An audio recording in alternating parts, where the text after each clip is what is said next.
Welcome to a couple of Rad Techs podcast where we bring you an inside look at the world of radiology from the unique perspective of a married couple of radiologic technologists. Together, we have years of experience, exactly 30 years in the field, and we are here to demystify the science of medical imaging. Radiology is the unsung hero of the medical field, providing doctors with crucial images and information that help diagnose and treat illnesses. Join us as we explore the latest techniques, technologies, and innovations in radiology and discover the vital role we play in the healthcare industry. So come along for the ride as we share our passion for radiology as a married couple. Welcome. I am Chaundria Singleton of Let's Chit Chat and Travel and Wellness. I am so excited again to bring you all another episode of our radiology edition. And you're going to be surprised because this time, no, I do not have a radiologic professional, but he is his own professional in his own right. And he has made a really big impact on the radiology field. So who is my guest today? Well, I'm going to let him tell you himself, but let me just tell you a little bit about who Tobias Gilk is and some background, and he's going to tell you the rest. So originally he was trained as an architect and he got involved in MRI safety 20 years ago. Well, through his growth and understanding of the physical environment of MRI safety and standards, he was invited to serve on the ACR's MRI safety committee about 16 years ago. And there he realized there was so much more to his understanding and to the understanding of the community's professional understanding that he has now been co-author of 3 ACR MRI Safety Committee publications. He's going to tell you all about those. He even travels and does seminars in Dubai, you guys. So I want to welcome Mr. Tobias Gilk of Gilk Radiology Consultants. Welcome to our podcast. Thank you very much for having me. 20 years, boy, it's making me sound old. I'm right there with you because I was surprised that I've been in the field for that long as well. I'm like, I remember kindergarten. So yeah, I think it's all in how you feel, right? I think so, yeah. Well, we look good. So that's what we have to go by. We look good. So well, you do. I don't know about me, but you know. Well, we're both going there. So tell us, Mr. Gilk, tell us from you. We want to hear from you. Who are you? What it is that you do, and how did you get into MRI safety? Well, I'll start with the last question. How did I get here? A long series of unplanned left-hand turns in my career. It's one of those things where, you know, follow your bliss kind of thing. So I graduated with my master's in architecture in 1997, and almost immediately, the first architecture job that I had, I started working for a local community hospital. And the architecture firm I was working for essentially sort of gave me to the hospital and said, here, do whatever you want with him. And very quickly, I kind of fell in with radiology. And I started designing a bunch of their radiology projects. And I kind of fell in love with radiology, you know, largely in terms of facility planning and design and architecture and that kind of thing. And within a few months, I was designing an MRI suite for the hospital. And that project went really well. During that project, there's a skill that architects learn on the job. They don't teach you this in architecture school, because architects are kind of generalists. You know, this month you may be working on a hospital project. Next month you may be doing an office building. The month after that, a church. And the month after that, you know, a sandwich shop. And so architects really need to develop a set of skills that allow them to bounce from very different projects, you know, one to the next, which means, and here's where the skill comes in, you have to learn what you don't need to know about your client's business to be able to kind of, you know, laser focus in on, here are the things I need to do to produce a set of code compliant, you know, drawings that will get a building permit and that the builder can build without a whole bunch of changes. So if I knew those things, if I had those skills when I first started out and first was sort of thrown into radiology, all of the stuff that I fell in love with about, you know, radiology and clinical services and the technology, you know, particularly around MRI. MRI is the reason that you have all of these, advanced physics stuff and, people who historically we would have described as having the pocket protectors and having the pull out slide rules, sort of running this industry is because they're essentially magic. The what an MRI is capable of doing is so advanced from sort of a physics standpoint, that to those of us who don't come from a physics background, it looks like magic. So had I had the skills that an architect who's been practicing for 10 years has, I would never have sort of thrown myself in the deep end of radiology and MRI. I would never have discovered enough about it to just become completely entranced by it. And I wouldn't have wound up coming down this path. So that was 1997. So here we are 25 years later. And I've essentially dedicated my entire professional career to radiology in general, and MRI in particular. As you described, it started out with just sort of the physical environment, the bricks and mortar of the facilities. But as I became sort of more and more interested and invested, I started trying to figure out, well, what are the economics of providing, radiology care to patients, and what are reimbursements, and, what are challenges for billing? And then it was, okay, what are all of the different modalities and how do they work? And why does this one require lead for the shielding and this one require copper foil for the shielding?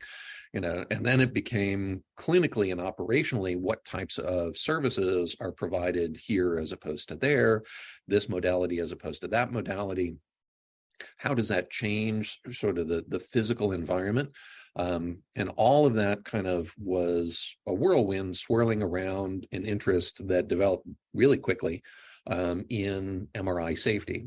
And because I was working across radiology, across nuclear medicine, I became really familiar with the amount of codes and standards and requirements related to ionizing radiation. X-ray, CT, fluoro, nuke med. And then when I was doing projects in MRI, they were like, hey, do whatever you want. I was like, wait a minute, how are there this many regulations, on the ionizing radiation side and this many, on the MRI side? Because I'd thrown myself in the deep end, I was aware of, projectile accidents and burn accidents and, all of the things where patients and oftentimes caregivers can be put into jeopardy by virtue of the fact of the way the MRI works. Why aren't there similar standards with respect to MRI safety? So that's, to make a short story long, that's how I got into MRI safety, and it has been, as I say, probably the work of my professional life to date. Well, I think it's so good because I think you're perfect for it because you come from an architectural background. I know for me, going into MRI, I think I told you this when we were talking, I went through radiology school at Emory University, worked in radiology CT for a long time, ionizing radiation. Yeah, we know all the dangers and the safety precautions, but when I went into MRI, the first thing I was just told, 5 Gauss line. That was the most safety, and there was no school when I went into MRI. There was no schooling. Nobody was teaching it in school that I knew of.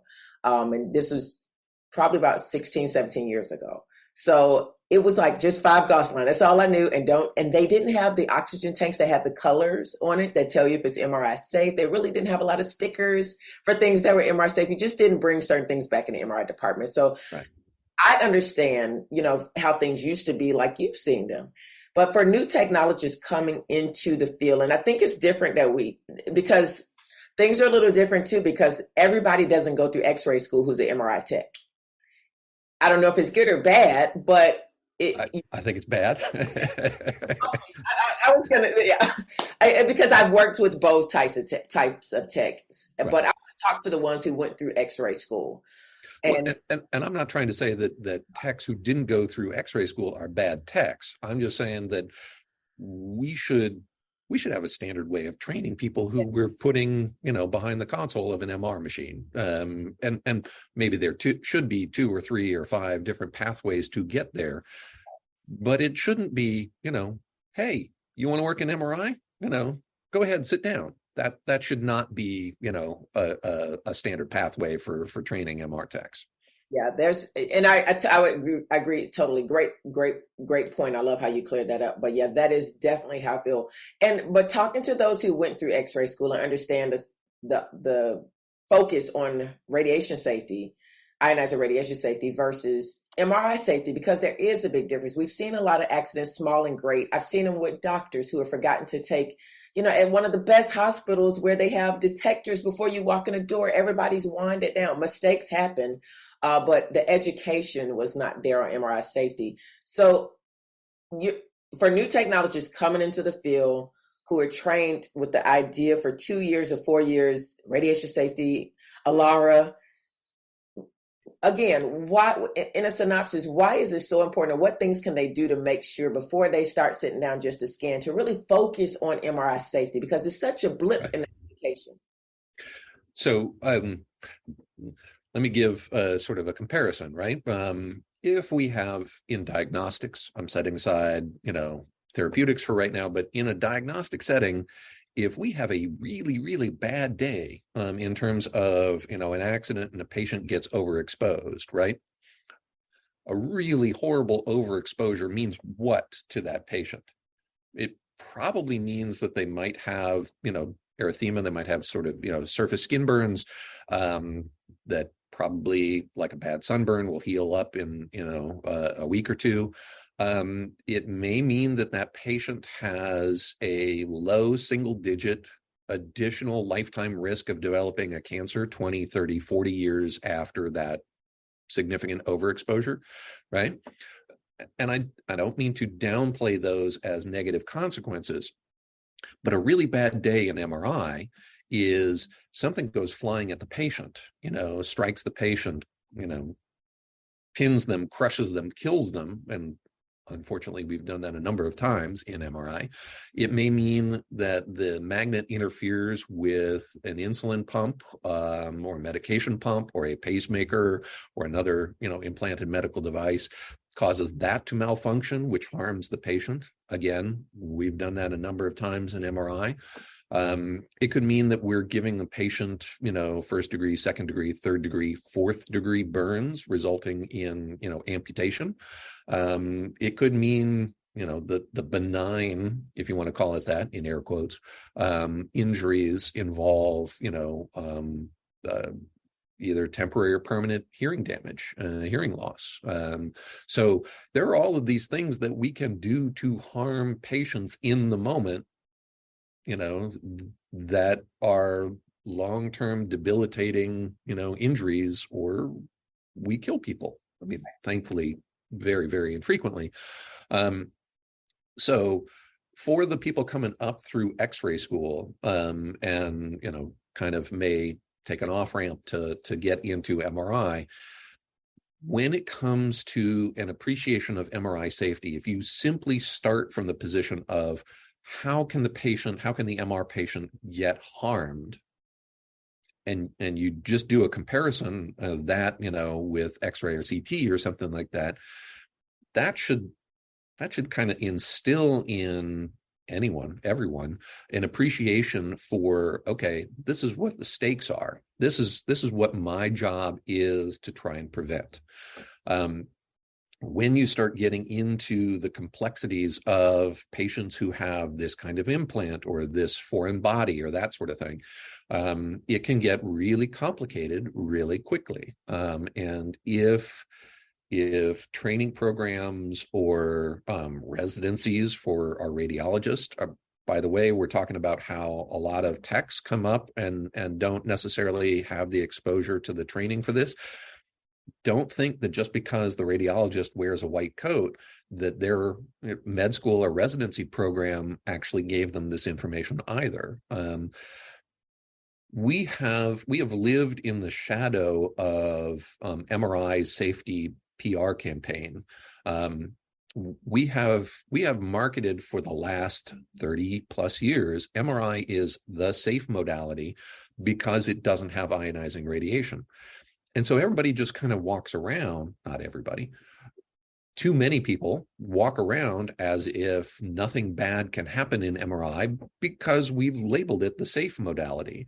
And it really takes, and this is probably the hardest part, it takes unlearning the things that you have been told about why MRI is safe and we don't need to worry about it. And instead, learning an alternative truth that is, there are risks that we can, in fact, effectively manage. But we, by and large, don't train our techs or our radiologists to appreciate what those risks are and what the management approaches are. Yeah, I totally agree. And if you've been in the field any time as technologists, we definitely amen what you just said, because we've all been in situations where we hear the door open behind us and doctors coming in or somebody's coming in and they haven't been screened yet, and there aren't protocols placed in certain, places are getting better. Technologists are realizing, I did X-ray and CT for years. And I think with MR, especially when I work in a facility where they're cranking them out all the time, hospitals, and you get people with different types of implants, like every stent is not the same. I just don't, me personally, I don't consider some people are like, oh, it's a stent, it's been in 6-8 weeks, it's good. I just look up everything. I've never heard anybody. And that is my goal, is to, to treat MRI as the modality that it is. And it is not just the safe modality. There's danger in everything. And I think if it was me on the table, I would want someone to go to these levels and make sure that they're trained and they understand, they take the time to look up things, because you never know what, person or what company put what into. Each one is just not the same. So I love how Gilk Radiology Consultants is really trying to train not only technologists, but to stay up to date on the things that are changing, because now we're doing pacemakers. And, we talk about it in the field that I remember when they first started doing these certain type of pacemakers by a maker, and they were all safe, but all the doctors heard, oh, we're doing pacemakers now. And we were getting tons of people coming with older pacemakers scheduled for MRIs. And we're like, no. And we literally had to get a policy in place. Cardiologists had to step in and really talk to the doctors that, no, this is not all pacemakers. Everybody doesn't qualify. We're not giving away, pacemaker MRIs here now. So it's an education of not only the radiology department, but the hospital itself when it comes to MRI, because you have everyone that comes to the department, nurses, families, they'll tour MRI departments, but the safety needs to still be there and everybody needs to be aware of it. So I just love what you're doing. Now, I want to ask this question. What motivated you to tackle this topic? You talked about it a little bit, but not really, so not to give up on educating the masses on MRI safety. If you have a story you'd like to tell, because I know you probably hit some roadblocks, or, as an architect coming into the field, I'm sure they just didn't roll out the red carpet. They're probably like, who is this guy? He's not a tech, What stories, or maybe they did, I don't know. I'm just, making it a good conversation. But I really would like to know, because we all hit roadblocks, or we don't see, because you talked about earlier, you started this in 17 years ago, and it's 2022 going to 2023. And as long as I've been doing it, I'm starting to see more people. You have the MRSO, the MRI safety officers. Those should have been in a long time ago, but they weren't taking this many years to see it. Why did you never give up?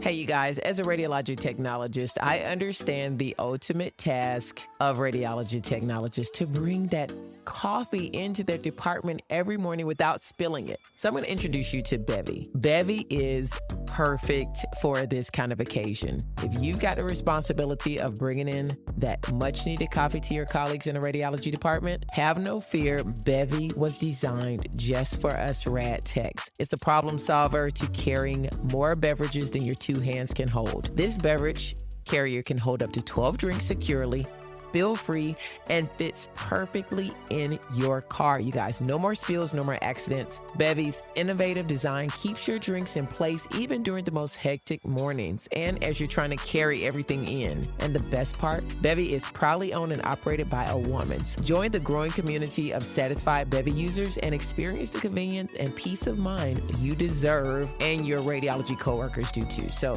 don't let spills slow you down. Get your Bevy drink holder today. Keep your coffee and drinks secure before they get to the radiology department. Get 20% off too. Use my code RADTEX20. I think because I saw the opportunity to make a positive change, there have been in my sort of professional development, there have been some folks who have really been amazing mentors and supportive of me. And I got to give a shout out to Dr. Emmanuel Canal, who really kind of saw some potential in me and helped me develop that. But by and large,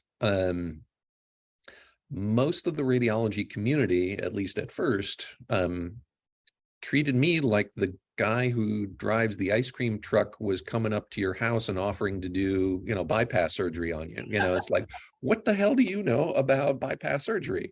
What does an architect know about MRI safety policies or procedures or protocols? And so, yes, no, I have indeed, encountered quite a number of obstacles and quite a number of folks who think, this guy's got no place being here. And the way that I've kind of overcome that is first and foremost, just a bullheaded stubbornness and not willing to let go. But more than that, it's really been, keep your eye on the prize. For me, that has been identify what steps could make this practice, could make MRI, safer, but not safer in a way that, I think anybody who's worked any time in a hospital has seen somebody come through and say, well, risk now says that, you have to spin around 3 times on your left foot and check these 17 boxes before you do anything to this patient. We see lots of quote unquote safety protections that are really just sort of, box checking, they don't really integrate with care. And so we develop this sense that there's an inherent conflict between, somebody's going to come along and they're going to tell me something I have to do for safety, and it's going to make patient care slower, and it's going to, drag me down. And then people are going to be yelling at me because I'm not getting, X number of patients through in a day. And all of that is true. And all of that, in my opinion, are examples of poorly implemented safety policies. The thing that I think most people in MRI safety world don't really appreciate very well is that safety today is, apart from patients simply not showing up on time for their studies, safety is probably the number one drag on throughput and productivity. The patient shows up, they didn't declare, prior to their appointment that they have a shrapnel or they have an implant or device or something. So we're going to set that patient aside and we're going to be looking them up. Meanwhile, the patient following them hasn't shown up yet. So the magnet's sitting empty for 30 minutes, now all of a sudden, we clear that patient and now we've got 2 patients trying to get in one magnet in one appointment slot. And the whole thing cascades from the rest of the day onward, right? And the reason that we have throughput and productivity issues in many facilities is because we manage safety of the patients poorly. And in fact, if we improve the management of patient safety, one of the unintended consequences is this thing that is one of the biggest bottlenecks that we can actually control begins to go away, and we get better productivity out of it. Those kinds of things really aren't well known and well understood throughout the industry. You made the comparison between, radiation safety and MRI safety. In radiation safety, you you're going to get shut down by the state or slammed by Joint Commission or whoever your accrediting organization is if you don't have a radiation safety officer, right? If you have a nukes program, you don't have a radiation safety officer, NRC is going to come in and they're going to pull your radioactive materials license in a heartbeat. There will not be a discussion. There won't be a, well, yes, but we were going to get to that. No conversation. They're coming in, they're pulling your RAM license immediately, and you are shut down. Why don't we have anything sort of similar on the MR side in terms of accreditation or licensure or regulation? You mentioned the MRSO thing. So one of the things that I've been involved with is the ABMRS, the American Board of Magnetic Resonance Safety. It has American in the name, but really sort of the focus is universal. It's looking at how people get injured in MRI and what practices prevent harm, patient injury, delays in patient care related to MRI safety. And so the ABMRS, which I was one of the founding board members in 2014, 2015, 2016, the ABMRS actually took the structure that was developed by an international group of professional societies defining the MRI safety roles of the physician, the MRMD, MR medical director, sort of MRI safety supervising physician, the MRSO, MR safety officer, which is pretty much a direct analog to a radiation safety officer, and then an MR safety expert. Because a lot of the MRI safety questions really hinge on an understanding of the physics of MR scanners, interaction with the patient's own tissues or with foreign bodies or implants or devices that might be there. Sometimes it's helpful to have the expertise of a medical physicist or somebody who has experience in that to be able to phone a friend and be able to give guidance to the supervising physicians and the MRSOs to help resolve some of those complexities, because MR patients are getting much, much, much more complex. Yes. I don't know, people who've just been in MR for the last 10, 15 years may not be aware, but I think it was about 20 years ago and longer, when every single MR operator's manual had big, bold print disclaimers on them that essentially said, whatever you do, do not put a patient who has any foreign body, any implant of any kind, do not put that patient in this magnet, period, end of statement. Now, when MR conditional implants and devices came around, eventually the MR manufacturers, your GEs, your Philipses, your Siemenses, they recognize that they can no longer really effectively have those absolute blanket prohibitions.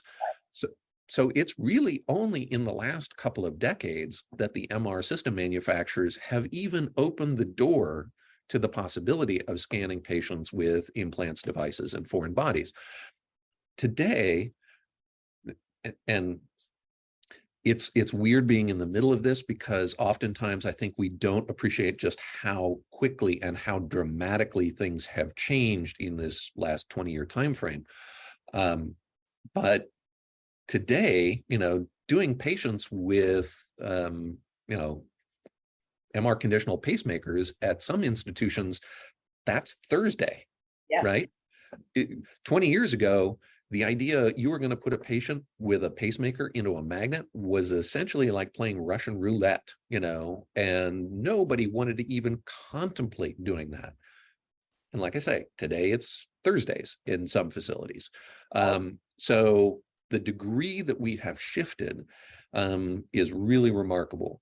One of the things that means is the degree to which MR depends on hand-me-down knowledge, which is really, from an MR safety standpoint, that's been the predominant model of how young techs, radiology residents, that's kind of how they learn, is they get taught by the person who trains them, who learned from the person who trained them. And it's this long series of hand-me-down knowledge. The practice, the industry, the profession has changed so dramatically that if we don't stop, pause, and take an objective look at what is the knowledge that we're handing down to the folks who we're training today, we need to break the cycle of handing down information, knowledge, training that is substantially out of date with the MRI system technology and the implants and devices and the changes in our patient populations and cohort and the, introduction of, image guided procedures and that sort of thing. Everything about MRI, apart from the fact that the shape of the magnets, that's really the only thing that's remained consistent over the last 20 years. Everything around it has changed, from reimbursement rates to staffing to, clinical applications of MR. We need to not necessarily throw out everything we learned before, but we need to be able to stop and look at current practice objectively. Yeah, and I think that's important because things change. That's just life. Things change and we have to change with it. And right. Patients have changed, like you said. So really quickly, where do you see the modality advancing?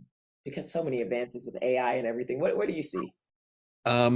So one of the things that I'm looking at right now that I think could be a real game changer in terms of, making MR practice 10 years, 20 years from now look substantially different from the way it does now, is remote operation. Well, I'll do remote operation and AI. So remote operation, today, if you have a technical problem, with your magnet, you're getting an artifact that you can't explain, or you got, you think maybe a coil element is out, or you can essentially pick up the phone and call whoever your magnet manufacturer is if you're under a service contract, and a service person can essentially, remote into your console and see exactly what you see, from doing a patient or doing a phantom or whatever. And that is growing. That the technology for somebody remotely to come into your system has existed for the last 10, 15 years. But today, all of the MR system manufacturers are commercializing products that essentially allow a technologist located offsite to essentially run your MR scanner for you. And there are really kind of two models for doing that. One is you have a complex patient, we're going to do a cardiac study, and we've got kind of a junior tech who's not really all up to speed on doing cardiac. Well, that's okay, because we got a tech at the other site, across town, who is a whiz at cardiac. We're going to get Tim across town to essentially, remote in and run this study, and then Tim's going to go back and take care of his patients at his other location, and whoever, Susan, who's doing the scan locally, will take over after that. So that sort of expert model. We're going to have somebody come in, execute a single study, go away, operations return to normal. But that means for that study, you're essentially paying the salary of two techs to do a single study, right? So the expert model comes with additional costs. What if instead we had Tim working remotely at some sort of air traffic control center, right? And Tim is, running MRI scans, maybe 2, or in some cases I've heard, 3 or 4 magnets, running those simultaneously, or, so kind of interleaved as one patient gets off the table, they're scanning at a different patient. That full remote operational model really throws, from a safety standpoint, it puts everything on its head. Because if you look at safety best practice documents like the ACR 2020 manual on MR safety, and the ACR is talking about releasing a new version of this very shortly. But if you look at that and you look at all of the safety thou shalts right, that are kind of built into that document, they all assume implicitly or explicitly that it's the scanning tech who is taking responsibility for double checking the patient's screening form, making sure the patient is positioned correctly, the correct coil selection, padding for the patient. Do we have MR conditional, leads for our EKG, for our cardiac gating? All of those sorts of things, those responsibilities are ascribed to the scanning MR tech. What happens when that scanning MR tech is across town and now we have a tech aide who is providing that care at the point of care? We don't really have systems that describe how that's supposed to happen. So with the really significant rebound uptick in demand for MR services post-COVID, anybody who was tracking this, we were slowly growing year over year. COVID came, demand for MR just fell off a cliff. And what happens to all of those hospitals when MR demand falls off a cliff? They let a bunch of MR techs go, right? Well, now all of a sudden we find ourselves in what we describe as a, kind of post-COVID world, and MR volumes are just whipsaw, returning not back to where they were before, but on their way there. And now these hospitals no longer have sufficient MR techs to be able to do this. There is a massive labor crunch in MR techs, and so remote operation seems like it's one of the ways to address that crunch, because we're also not seeing trainees entering MR training programs in sufficient numbers to essentially make up for the techs who got lost, because they left the profession during COVID. So remote operation is one of the potential solutions. AI is a complicating factor. There are a very limited number of studies, but there are studies today that, we can put a patient on the table and 15 minutes later, their study's done, they're walking out. With AI, or the promise of AI, being able to do, reconstructions, behind the scenes, be able to, you run one sequence and it essentially gives you the visuals for 2 or 3 or 5, different pulse sequences.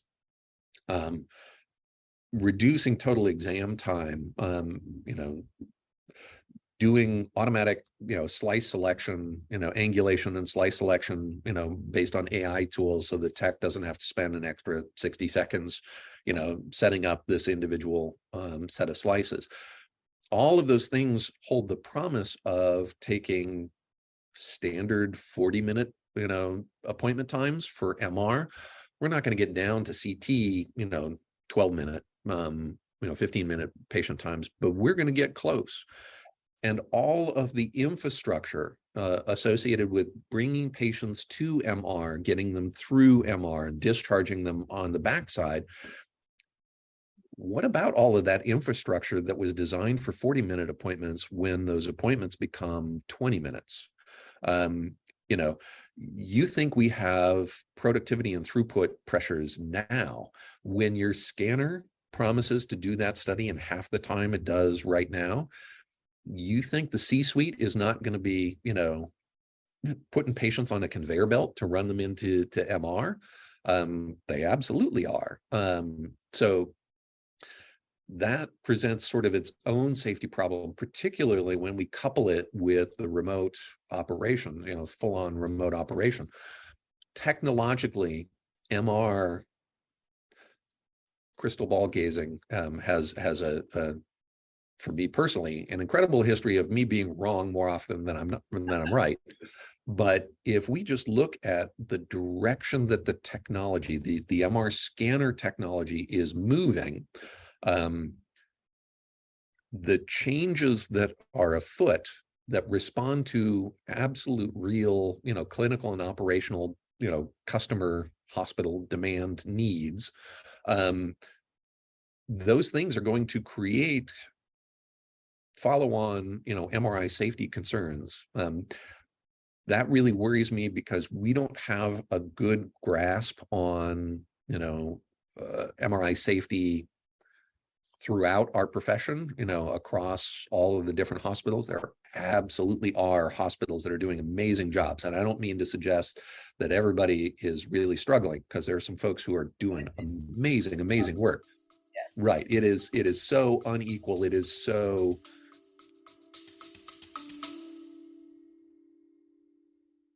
Are you looking for an easy way to incorporate more fruits and vegetables into your diet? Look no further than Juice Plus. Juice Plus offers a convenient solution to help you eat more plant-based foods every day.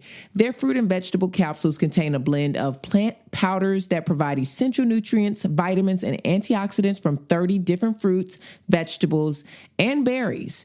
Whether you're a busy professional, a student on the go, or simply looking to make healthier choices, Juice Plus can help you get the daily nutrients you need to feel your best. And the best part is, get this, Juice Plus is backed by extensive research, including numerous clinical studies that show the benefits of their products. Plus, they're committed to sustainability and use only the highest quality ingredients. So if you're ready to start eating more plants without the hassle of chopping and cooking, give Juice Plus a try. And if you place your order through my personal link in the description, you're going to receive 5 tart cherry complete energy bars as a thank you. So go ahead and order your fruit and vegetable capsules today. Now let's get back to our regularly scheduled program.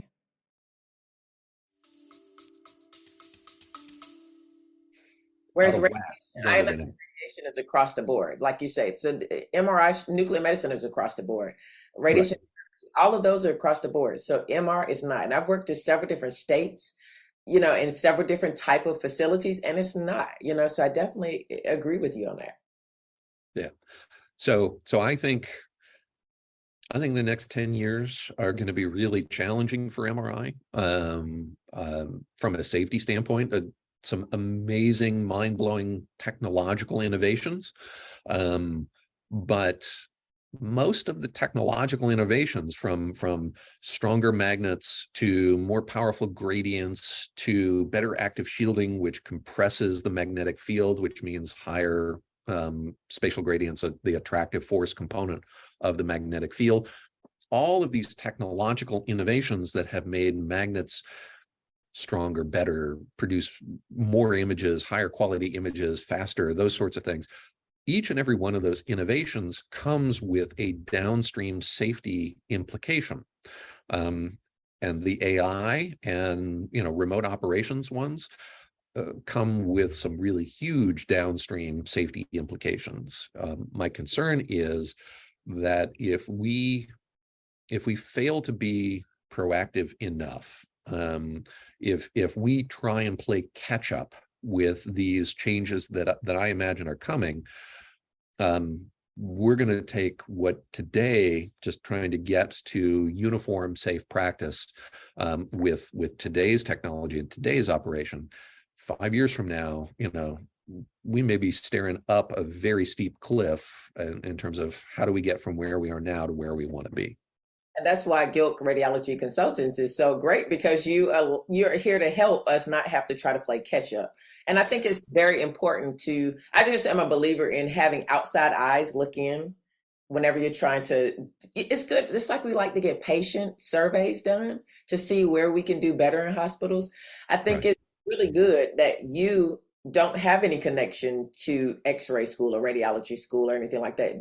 Your outside eyes and your perspective coming in is actually very beneficial and can help us to, working together, we can accomplish so much more. And, I know globally you do a lot. So can you tell us briefly, like globally, when it comes to MRI safety, what are some of the differences that you've seen, or maybe similarities from the States? Yeah. I'll start with the similarities. So in my experience, every country, for the most part, really sort of, they fall victim to the, MRI is the safe modality. MRI doesn't have ionizing radiation, therefore it must be safe. That over reductive simplification of describing MRI safety, that I think has gone viral. I think that's everywhere. There are some countries that are taking active steps to try and implement MRI safety requirements. Italy passed legislation, this was probably 2 or 3 years ago, that, from what I understand, because I don't read Italian, it's aspirational in terms of saying we want to establish, rules or structures that reduce the risks for MRI. It doesn't really lay out what those rules or structures are in a lot of detail, but it's, to the best of my knowledge, it's the first sort of national law that or national initiative that seeks to push practice towards safer elements. Closer to home in the U.S., the U.S. FDA, for the longest time, didn't require implant or device manufacturers to get MR conditional labeling unless they wanted to market the product as being safe in MR. You want to make claims about the safety for MR, you have to get MR conditional labeling. Well, the proliferation of implants and devices in our patients, pretty much anything you put in anybody at this point is likely to wind up in a magnet, or that patient's going to get referred for an MR. And so only very recently, the US FDA has been, it's not a formal rule, as I understand it. It's sort of an administrative procedure, but they are pushing implant and device manufacturers to indeed, get testing and labeling for, identifying the safe conditions for use in MR. Now, obviously, we have an enormous backlog, a historic legacy of implants devices that weren't compelled to do that, and it will probably take a very long time before we tip the scales and the majority of implants and devices have this labeling. But it's a start. It's a move in the right direction. So there are small, sort of isolated success stories or positive developments, but by and large, internationally, MRI safety regulation is pretty weak. I will throw out a kudos. The Ministry of Health in Saudi Arabia actually has developed a safety checklist that they're now using at government MRI facilities. That is really remarkable. Quite honestly, it blows the stuff that, Joint Commission and ACR, blows the stuff that they're doing out of the water.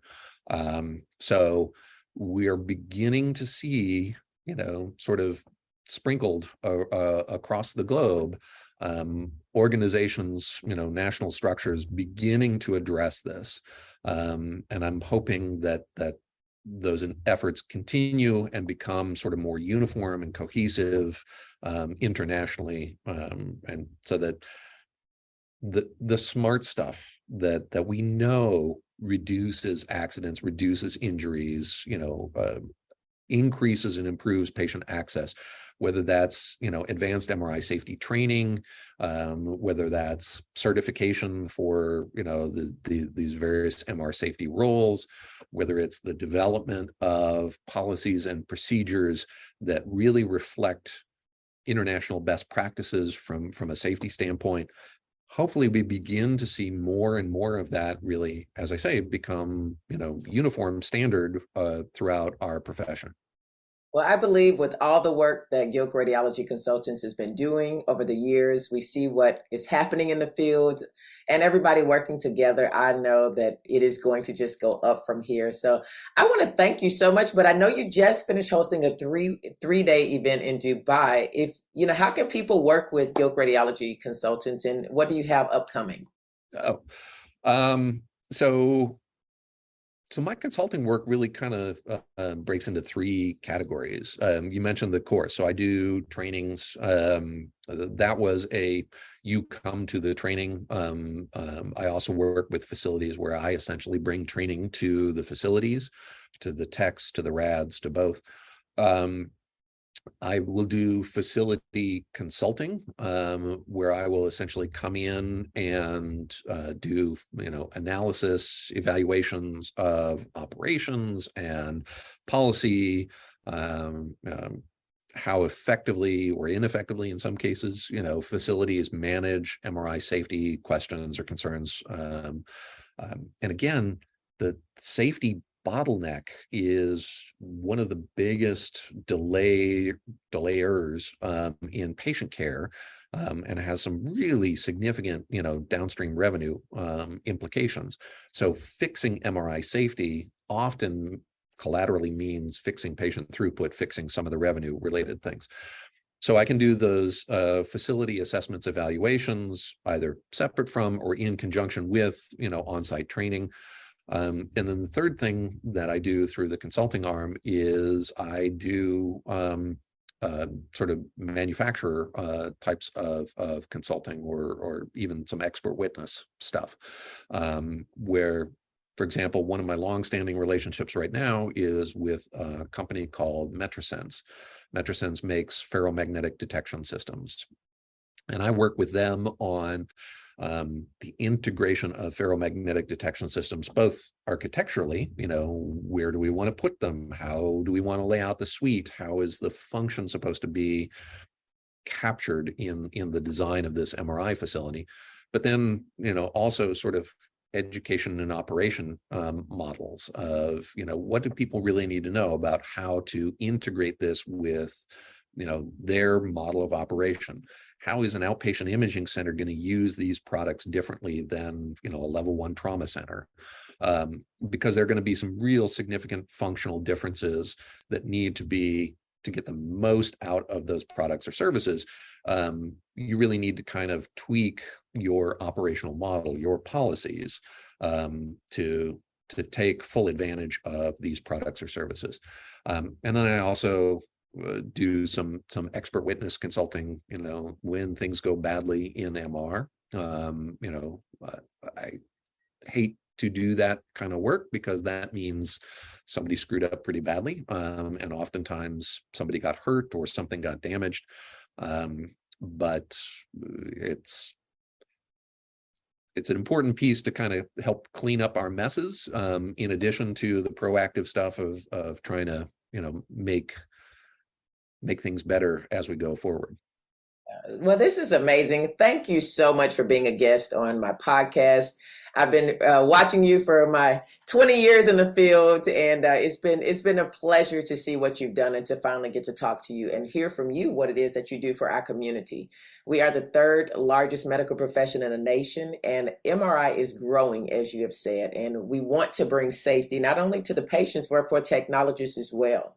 I think that's one of the pieces that we forget about, is keeping the technologists safe and everybody in that room, everybody walking to those different zones. And we have to educate ourselves, and we have to all work together and continue to grow, because technology is growing. People are changing for good and for bad, health-wise. So we have to be able to take care of not only our patients, but ourselves too. So thank you, Mr. Gilk, for joining us today on Let's Chit Chat, Radiology edition of Wellness and Travel. You guys, please check out Mr. Gilk's links. You'll find them in the description. Gain more insight, gain more knowledge of what he does and what he not only does for the radiology community, but an architect as well. I mean, we can all learn from each other. And again, thank you for your time. And thank you all for taking the time to listen to this podcast. Please leave a review and have a wonderful day. I hope you enjoyed this podcast today. Thank you so much for listening. This is just one of the many free resources I offer to my clients to dump unhealthy habits and begin living. Be sure to visit my website for more free resources and health coaching. Again, thank you for listening. Be sure to subscribe, leave a review, and share this podcast with others so they can join the Let's Chit Chat podcast. Have a great day, you guys. See you next episode.